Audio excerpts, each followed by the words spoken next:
자, 우리 좀 한번 인사하겠습니다. 하나님은 당신을 사랑하십니다. 하나님은 당신을 사랑하십니다.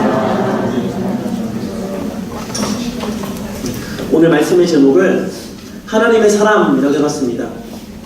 오늘의 말씀은 지난 9월 9일 새벽 예배 때 함께 나누었던 본문입니다.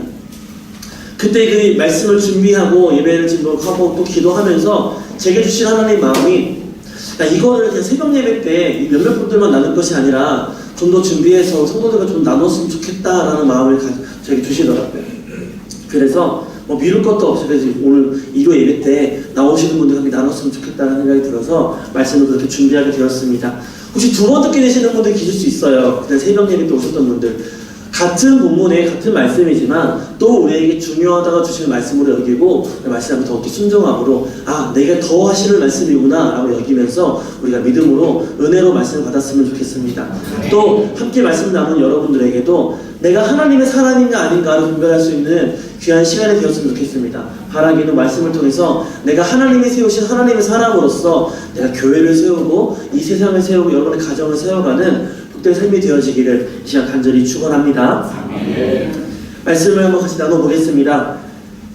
열왕기 하에 보시면은 북이스라엘의 아합이 죽고 그의 아들 아하시야가 왕이 되고 죽는 장면이 이 열왕기가 제가 가장 첫 장에 나오고 있습니다. 아합을 우리가 너무 잘 알죠. 악한 왕 하면은 아합이 떠오를 정도로 정말 하나님 앞에 악한 사람이었음을 우리가 잘 알고 있습니다. 그런데 그를 이어서 왕이 된 사람이 바로 아하시야였습니다. 아하시야도 아버지를 닮아서 여호와의 말씀을 듣지 않고 여호와 앞에 악을 행했다라고 성경은 기록하고 있습니다. 이 아하시야가 2년이라는 짧은 기간 동안 왕위를 유지했습니다. 아하시야가 다락 난간에서 떨어지는 이 사건이 발생합니다. 근데 이를 다쳤는데 이 병이 들었을 때 이 병을 어떻게 하면 낫겠습니까? 라고 물으러 자기의 사람을 보내는데요. 하나님의 사람, 그때 엘리야가 사역하시는데 엘리야에게 보낸 것이 아니라 바알세불에게 보냈다라고 합니다. 이방 신에게 보냈다라는 것이죠. 거기 가서 내가 어떻게 하면 이 병이 낫겠느냐 물어보라라고 자기의 사람을 보냈다라는 것이죠. 이 이야기를 엘리야가 듣게 되었고 바알세불에게 물으러 가는 왕의 사자에게 이렇게 말합니다. 열왕기하 1장 4절을 보시면 여호와의 말씀이 내가 올라간 침상에서 내려오지 못할지라 네가 그 침상에서 죽음을 맛보게 될 것이다 라는 하나님의 말씀을 듣게 됩니다. 그 이유는 단 하나예요. 이스라엘에 하나님이 계시는데 네가 하나님을 의지하지 않고 네가 이방신을 의지했기 때문에 너는 그 침상에서 내려오지 못하고 죽을 것이다 라고 말씀을 들은 겁니다. 그렇게 아하시야가 2년 만에 죽어버리고 그의 동생 여호람이 북이스라엘의 왕이 되어집니다. 아합을 이을 통치자로 아하시야는 준비되었을 겁니다. 그쵸? 원래 우리나라도 조선시대나 왕을 세울 때 항상 세자가 책봉이 되어져 있잖아요. 정해져 있습니다. 왕이 죽거나 왕이 어떻게 되거든 그 다음에 왕이 될 자가 항상 예정되어져 있다는 것이죠. 그런데 아하시야도 그랬다라는 거죠. 그렇게 해서 이제 아합이 갑작스럽게 죽었지만 예정된 아하시야가 왕이 되었을 거라는 거죠. 그런데 갑작스럽게 또 2년 만에 죽어버립니다.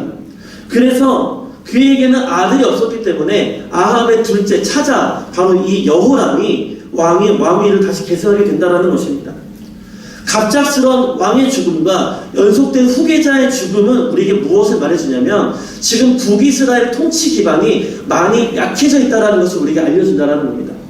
여호람이 자기 통치 기반이 대외적으로나 대내적으로나 아주 약해졌다는 것이죠. 그래서 나라의 내정도 그렇겠지만 이 외교 또한 흔들리고 있었다는 겁니다. 그 증거가 바로 갑작스러운 모압의 배신이라는 거죠. 열왕기하 1장 1절은 이렇게 기록합니다. 아합이 죽은 후 모압이 이스라엘을 배반하였다라고 하는 거죠. 열왕기서로 후반으로 가면서 가장 첫 번째 기록한 내용이 이거예요. 그 말은 뭐냐면 아합이 살아있을 때 아합의 영향력은 주변 국가에 절대적이었다는 거예요. 근데 그 아합이 죽고 북이스라엘 통치 기반이 흔들리니까 바로 그들이 배반하기 시작했다는 겁니다. 아합 사후에 두려움의 대상이 없어졌기 때문에 북이스라엘이 점점 쇠락의 길을 가고 있다는 것을 보여주고 있는 겁니다. 그리고 적통이었던 아하시야가 죽고 여호람이 왕이 되었다는 거죠. 이 배신이라는 결과 내게 좋은 것 같이던 어떻게 보면 제후의 국가라고 하나요? 그 동생 국가라고 하는 거.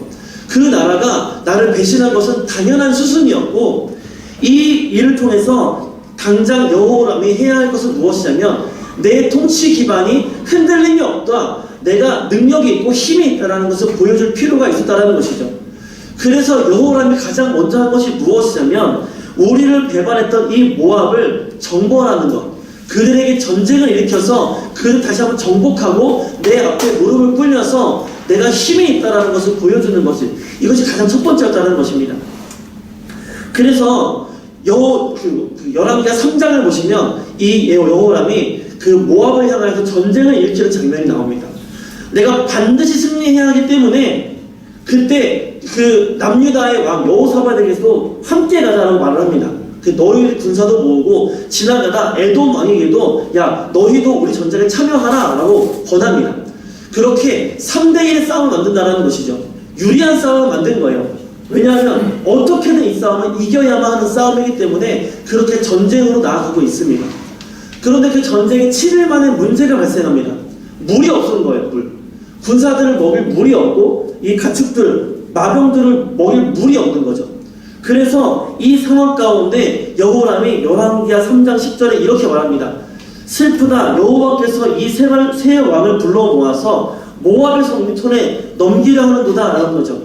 여호와의 이름을 들먹이면서 하나님이 우리를 버리셨다고 말하고 있지만 사실은 이것은 어떤 믿음을 있는 자가 한탄하는, 탄식하는 표현이 아니라 믿음 없는 자가 하나님을 향한 불신의 고백을 하고 있는 거거든요, 지금 이게. 근데 반면에 남유다의 왕이었던 여호사밧은 이렇게 고백합니다. 11절에 우리가 여호와께 물을 만한 여호와의 선지자가 여기 없느냐라고 묻는다라는 것이죠. 똑같은 한 나라의 왕이지만 하나님의 나라, 북이스라엘 남유다의 똑같은 하나님 나라의 왕이지만 하나님에 대한 태도가 너무나 다르다라는 것입니다. 이 너무 다른 태도가 우리에게 하나님의 말씀 듣는 때 어떻게 차이점이 있는지 우리가 보여준다라는 것이죠. 그리고 이 태도의 차이가 하나님의 말씀이 주어지는가 아닌가도 우리가 볼 수 있게 되는 태도라는 것입니다. 마침 그들의 진 중에 엘리사가 있었고 엘리사는 이 왕들의 부름에 응해서 나아가서 하나님의 말씀을 전해주는데 전해주는 그 이유에 대해서 이렇게 이야기합니다. 열왕기하 3장 13절과 14절을 제가 같이 읽어드리겠습니다. 엘리사가 이스라엘 왕에게 이르되 내가 당신과 무슨 상관이 있나이까? 여호람에 대해서 나는 당신과 상관없다는 것이죠. 왜냐하면 여호람은 당신의 부친 어머니 모친에 대해서 그들의 왕 이세벨 있잖아요. 누구죠? 바알과 아세라를 섬겼던 그들의 우상을 숭배하던 그들을 따르는 여호람이었기 때문에 나는 여호와의 선지자인데 당신과는 상관없다. 당신에게는 할 말 없다라는 것이죠. 그런데 14절에 하는 말은 이겁니다. 내가 지금 유다의 왕 여호사밧의 얼굴을 보기 때문에 내가 지금 여기서 아버지의 말씀을 내가 전해준다라는 겁니다. 그 말은 뭐냐면 여호람에게는 도무지 아버지의 말씀을 전해줄 이유가 없지만 여기 하나님의 앞에 신실한 종이 있기 때문에 내가 아버지의 말씀을 전해준다라는 것이죠. 여러분, 이 전쟁의 이유가 무엇인지 우리 분명히 알아야 됩니다. 이 전쟁의 의도는요, 이 한 나라 이스라엘의 존망이 결정되는 전쟁이 아니고요, 여호람의 자기의 왕권이 무너지느냐 서느냐 이것의 차이입니다. 이스라엘의 왕은 이스라엘의 주인은 하나님이시기 때문에 여호람이 무너진다고 이스라엘은 무너지지 않습니다. 그런데 여호람 입장에서 내가 여기서 뭔가를 보여주지 않으면 내 왕권이 흔들리고 내가 부끄러워 나가기 때문에 승리하려고 나아가는 전쟁이에요. 그래서 사실은 여호와의 입장에서 엘리사의 입장에서 여호람을 위해서는 말할 이유가 없다라는 겁니다. 그런데 여기 여호사밧이 있었죠. 그렇기 때문에 하나님의 사람이 있으니까 내가 말을 한다라는 겁니다. 그 사람 때문에 하나님은 이 전쟁을 승리하게 하실 거고 너희에게 없는 물을 얻을 수 있는 방법을 주신다라는 것을 말씀해 준다는 거죠. 이것이 북이스라엘 여호람의 첫 번째로 치른 전쟁이었습니다. 그리고 오늘 읽은 우리 이 6장에서 여호람의 두 번째 전쟁이 나타나는 것입니다. 오늘 보면 8절을 보시면 아람 왕은 이스라엘과 더불어 싸우면서 스스로 병사를 움직이고 작전을 지시하는 장면이 우리에게 나타나고 있습니다. 왕이 직접 작전을 지시하고 이렇게 개입하고 있다는 것은 그만큼 이 나라와 이 왕에게 이 전쟁이 중요하다라는 것이죠. 그만큼 이 이야기들은, 왕이 내린 이 이야기들은 비밀스러운 이야기들이라는 겁니다. 세워나갈 수가 없는 이야기들이라는 겁니다. 그런데 왕이 말하는 이 작전과 이 고급 정보가 줄줄줄 새고 있는 것을 우리가 말씀 가운데 보게 되었습니다. 8절을 보시면 아람 왕이 아무데 진을 치라 라고 말을 합니다. 그런데 9절을 보시면 하나님의 사람 엘리사가 이 말을 알아서 왕은 삼가 아무 곳으로 지나가지 마소서라고 말합니다. 왜냐하면 아람 사람이 그곳으로 나오나이다. 왕에게 알려주고 있죠. 아람 왕이 말한 모든 것들은 엘리사가 다 알아서 거기 가지 말라라고 말하고 있고, 이런 일들이 한두 번이 아니다라고 본문 가운데 이야기하고 있는 겁니다.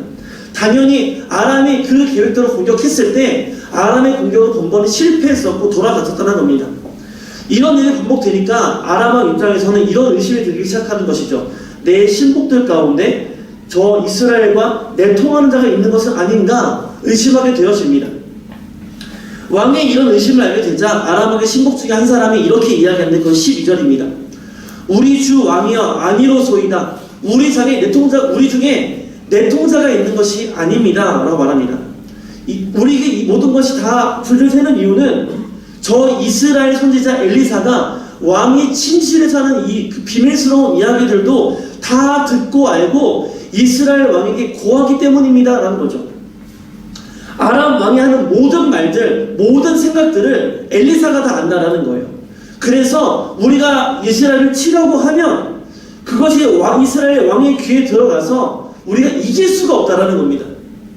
이것을 알고 아람 왕이 작전을 변경합니다. 이스라엘을 향하여서 왕을 잡으려고 하지도 않고 군사적인 우위로 우리가 힘으로 이기려 하지도 않고 엘리사를 잡으러 갑니다. 그래서 엘리사가 어디에 있는지 알아서 내게 알려라 라고 말하고, 그리고 곧 엘리사가 도단이란 동네에 있다는 것을 알게 되었습니다. 그리고 그 첩보를 듣자마자 그 밤 가운데 조용히 은밀하게 또 빠르게 병사들을 보내서 그 도단, 엘리사가 살고 있는 그 성읍을 포위했다라는 것이죠. 엘리사의 사환이 아침에 일어나서 나가보니까 수많은 병거와 군사들이 자신의 거처들을 포위하고 있는 것을 보게 되었습니다. 자고 일어났더니 나를 죽이러 온 사람들, 우리를 죽이러 온 사람들이 다 포기하고 있으니까 얼마나 놀라고 무서웠겠습니까? 사환이 그것을 보고 이렇게 고백합니다. 15절에 우리 주여, 우리가 어찌하면 좋습니까? 도무지 살 길이 보이지 않습니다. 우리가 오늘 여기서 죽게 생겼습니다. 사환이 그렇게 이야기합니다. 그런데 이렇게 두려워하고 있는 사환에 대하여서 엘리사가 이렇게 이야기합니다. 16절 보시면 두려워하지 말라. 두려워하지 말라. 우리와 함께한 자가 그들과 함께한 자보다 많으니라 라고 말한다는 것이요. 그래요. 하나님이 함께 하시니 두려워하지 말라. 여기까지는요 우리가 상식적으로 이해할 수 있습니다.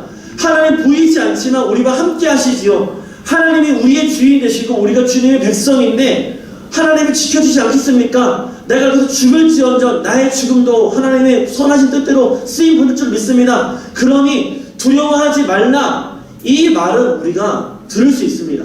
그런데 그 뒤에 이야기 엘리사가 이렇게 말하죠. 우리와 함께한 자가 그들과 함께한 자보다 많으니라. 이 말은 우리가 이해할 수가 없습니다. 눈에 보이는 것을 보세요. 나하고 스승님 이쪽은 둘입니다. 당장. 그리고 저쪽에 나를 죽이려 온 수많은 마병이 있습니다. 병거들이 있습니다. 도망갈 수가 없어요. 나의 발을 우리가 어떻게 도망갈 수가 있겠습니까? 그런데 그 말을 위로의 말로 하신 것이 아니라 엘리사는 있는 그대로 말했다라는 거죠. 우리와 함께한 자가 더 많다라는 겁니다. 엘리사의 눈에 보이기는 나와 함께하는 병사들이 보이는데 이 사환에게는 보이지 않는다라는 것이죠. 그래서 엘리사가 기도해서 이 사환의 눈을 열어서 보게 해줍니다. 사환이 눈을 열어서 아람의 군대보다 훨씬 더 많은 여호와의 군대를 보게 되었다는 것이죠.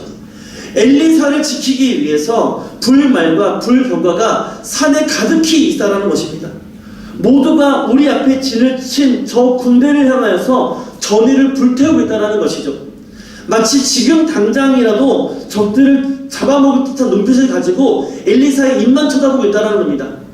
여기서 엘리사가 공격하라 한마디 하면은 그 하나님의 군사들은 저기 저 아람의 군대를 다 잡아 죽일 기세로 지금 기다리고 있습니다.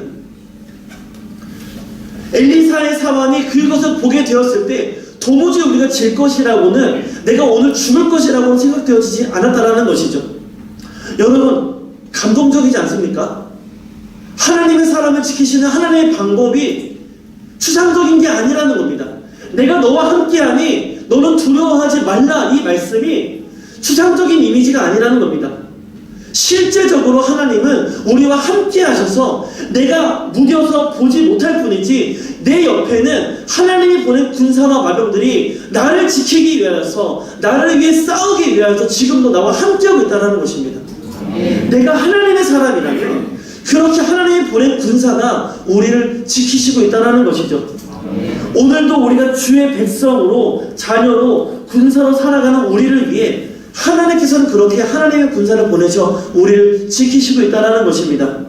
하나님이 우리 편인데 도무지 우리가 질 수 없는 삶을 살아가고 있다는 것입니다.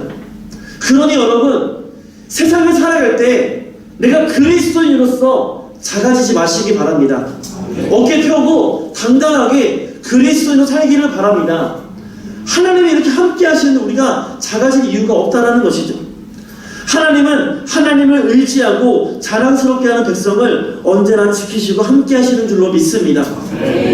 만약에 엘리사가 싸움을 걸었더라면 충분히 엘리사는 이겼을 것입니다. 하지만 싸우지 않습니다. 엘리사의 방법은 무엇이냐면은 엘리사가 기도하여서 아람의 군사들의 눈을 어둡게 합니다. 그리고 엘리사가 신비한 능력으로 그 군대가 사마리아에 가도록 만듭니다. 이것이 18절과 19절의 이야기입니다. 엘리사가 있던 이 도단과 저 사마리아의 거리는 약 18km의 거리라고 합니다. 저희 이 교육관에서 시티 교회까지가 한 20km 정도 돼요. 그러니까 그 정도 비슷한 거리를 눈이 어두운 상태의 이 아람 군대를 데리고 엘리사가 갔다라는 거죠. 어떻게 갔는지는 모르겠어요. 근데 그렇게 갔어요. 그렇게 사마리아로 갔는데 도단에 있을 때에는 이 아람 군대가 스스로 공격하는 입장, 내가 상황을 좌지우지할 수 있는 주도권을 쥐고 있었던 상황이라면 이들이 사마리아에 갔을 때는 이 입장이 바뀌었다는 거죠. 사마리아는 북이스라엘 수도였습니다.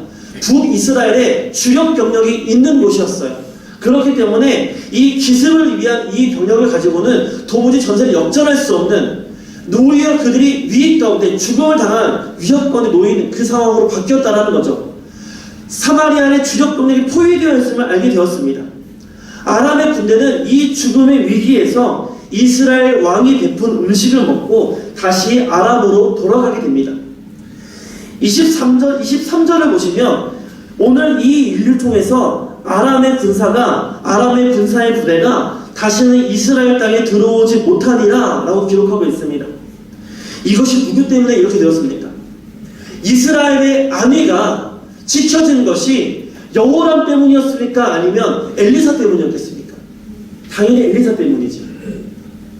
여호람 때문이었다면, 여호람이 이렇게 했다라면은 하나님이 이렇게 지키지 않으셨겠지요. 하지만 엘리사가 그와 함께 있었기 때문에, 엘리사 한 사람 때문에 이스라엘과 그와 함께하는 모든 사람들이 안위를 얻을 수가 있었다는 것입니다. 하나님의 사람 한 사람의 능력이 세상이 주는 모든 공격을 막아내고도 남을 만한 능력이 있다는 것을 오늘 말씀 가운데 하나님 우리 깨닫게 하신다는 겁니다.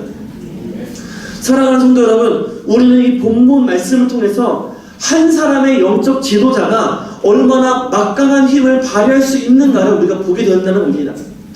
아람의 그 군대는 단 한 사람 성령 충만한 엘리사에 의해서 모든 공격이 저지되어지게 됩니다. 엘리사 한 사람 때문에 아람은 이스라엘의 공격할 엄두도 낼 수 없게 되어지고 다시는 이스라엘 땅에 들어오지도 못하게 되었습니다. 그러나 악한 세력은 이 영적 지도자를 공격하고 넘어지게 하기 위해서 계속해서 계략을 세우고 있음을 우리 말씀 가운데 깨달아야 합니다. 여러분, 교회 공동체나 세상을 향해서나 그 가정을 향해서나 하나님이 세운 하나님의 영적인 지도자가 있습니다.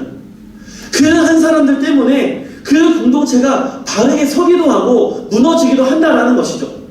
그런데 차라리 무너질 때는 마귀는 걔 내버려 둡니다. 그런데요, 한 사람의 영적 지도자를 통해서 그 공동체가 하나님 앞에 온전히 서게 되어지려 하면은 마귀는 그 영적 지도자를 공격한다라는 것이죠. 이것을 오늘 우리는 알아야 합니다.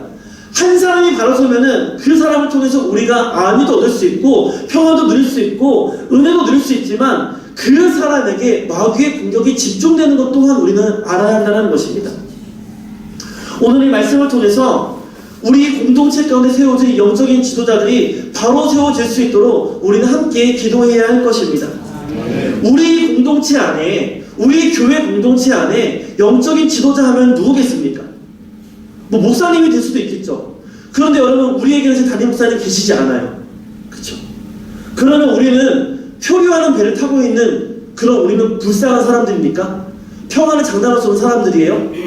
그거 아니라는 겁니다. 아니라는 거예요.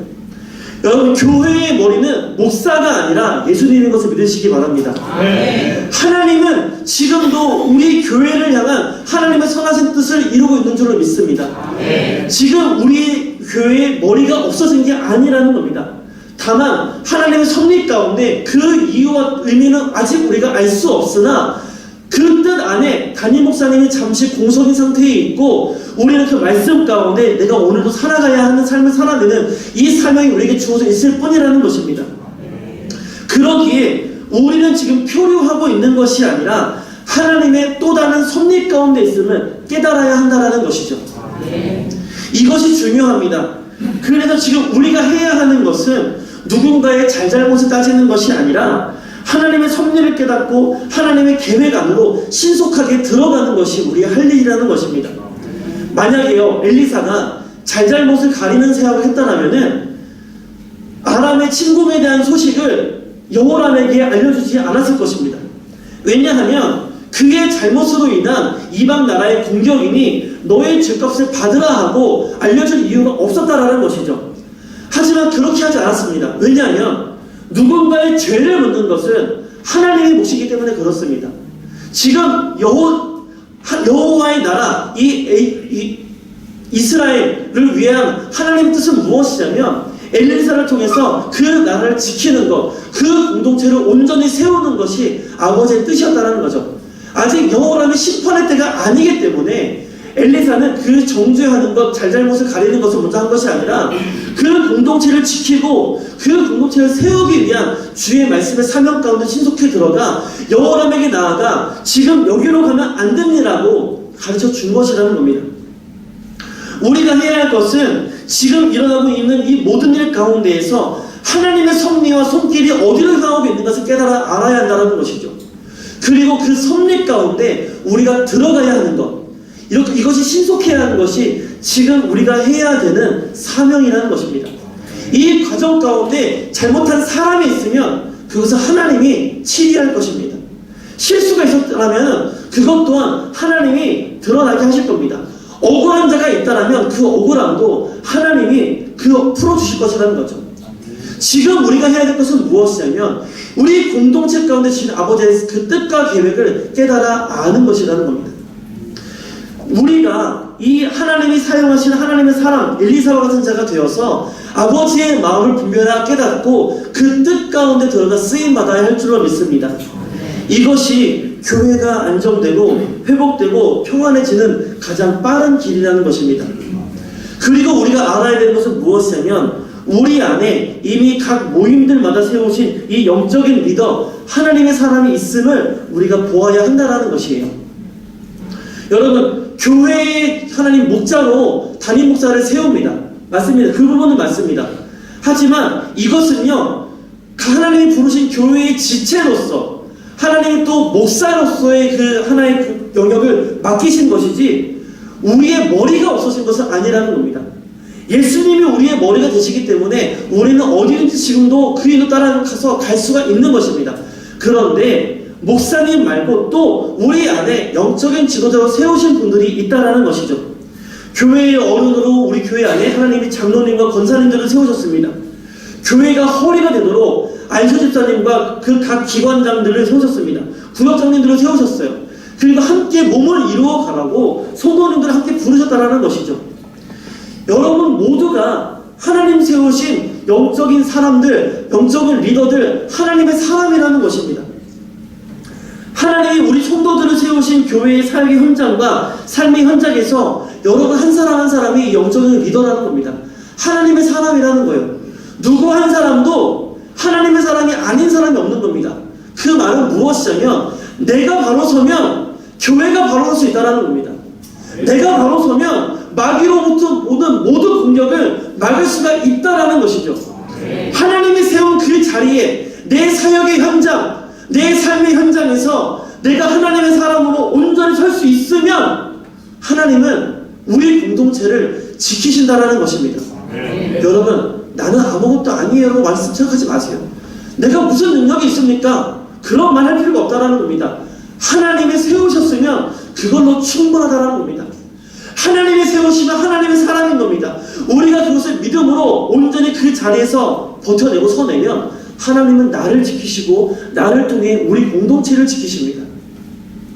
여러분, 그래서 내가 바로 서야 하고 나와 함께하는 옆에 있는 집사님, 장로님, 권사님이 바로 서야 하는 것입니다.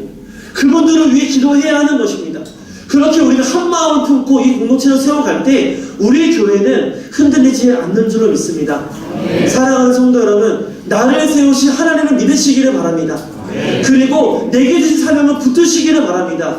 그래서 우리 교회가 지금 이 상황 가운데 어떠한 흔들림도 어려움도 없이 더욱더 견고히 아름답게 세워져 가기를 간절히 바랍니다. 마지막으로 우리가 알아야 할 것은 이 말씀 가운데 이제 새로 오신 목사님을 위해 우리는 기도해야 한다는 것이죠. 담임 목사도 하나님이 교회로 보는 지체 중에 하나임은 여러분과 저와 다를 것이 아무것도 없다라는 겁니다. 하지만 담임 목사의 기능이 성도와 분명히 구분되는 것 또한 사실입니다. 하나님이 교회 공동체의 영적인 리더로 목자로 담임 목사를 세우시기 때문에 그렇습니다. 그렇기 때문에 정말 중요한 자리라는 것을 우리가 몇 번 아무리 강조해도 우리가 모자라지 않지요. 그렇기 때문에 새로운 담임 목사님을 위해 기도해야 된다는 겁니다. 누가 올지 모릅니다. 어떤 분이 올지 모릅니다. 하지만 우리가 이렇게 기도해야 되는 겁니다. 하나님 앞에 바로 선 분이 오게 하옵소서. 내가 때로는 연약해지고 내가 때로는 하나님을 보지 못할 때 우리의 눈을 열어서 나를 지키시는 하나님의 군사를 보게 할 수 있는 그런 목자로 우리 목사님을 보내주십시오. 연약한 우리가 무릎에 힘을 넣을 수 있도록 내게 새 생명을 줄 수 있는 아버지가 세운 하나님 담임 목자, 쉴만한 물가와 푸른 초장으로 인도할 수 있는 하나님의 목자로 목사님을 우리에게 보내주옵소서. 우리는 지금부터 기대하고 기도해야 한다는 것입니다. 사랑하는 성도 여러분, 한 사람의 능력이 그만큼 영향력이 크기 때문에 그렇습니다. 엘리사 한 사람 때문에 나라가 지켜질 수가 있었죠. 여호람 한 사람 때문에 나라가 망할 뻔도 했습니다.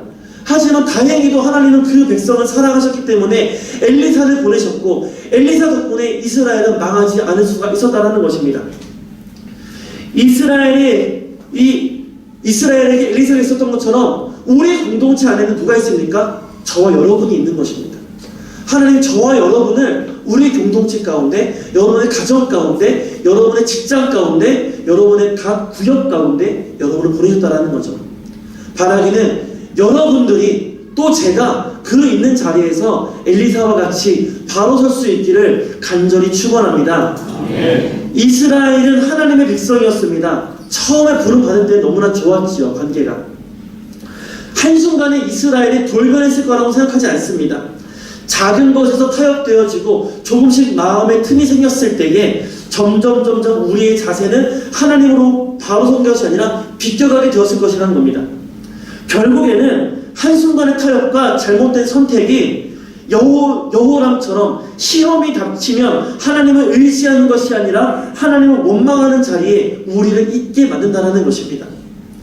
우리 중에 이와 같은 성도는 없기를 바랍니다. 하나님 뜻을 분별하여서 온전히 그 뜻 가운데 순종함으로 나아가는 저와 여러분 모두가 되기를 간절히 바랍니다. 지금은 그 어느 때보다 우리 각자가 하나님 앞에 온전히 서야 할 때인 줄로 믿습니다. 지금은 어느 때보다 우리가 하나님의 사랑으로 하나 되어야 할 때이고 믿음으로 함께 기도하며 주님의 때를 기다려야 할 때인 줄로 믿습니다. 그러라고 우리 각 사람을 이 자리에 불러서 오늘 기도하게 하시는 것이고, 여러분이 속한 그 작은 공동체들마다 여러분을 보내셔서 여러분의 공동체를 지키기 위함인 줄로 믿습니다. 하나님은 바로 저와 여러분을 하나님의 사람으로 그 자리에 세우셨다는 것입니다. 우리가 엘리사와 같이 온전히 서면 여러분의 가정과 우리 교회가 온전하게 서게 될 것이고, 보호받게 되어질 것이고, 회복되게 되어질 것으로 확신합니다.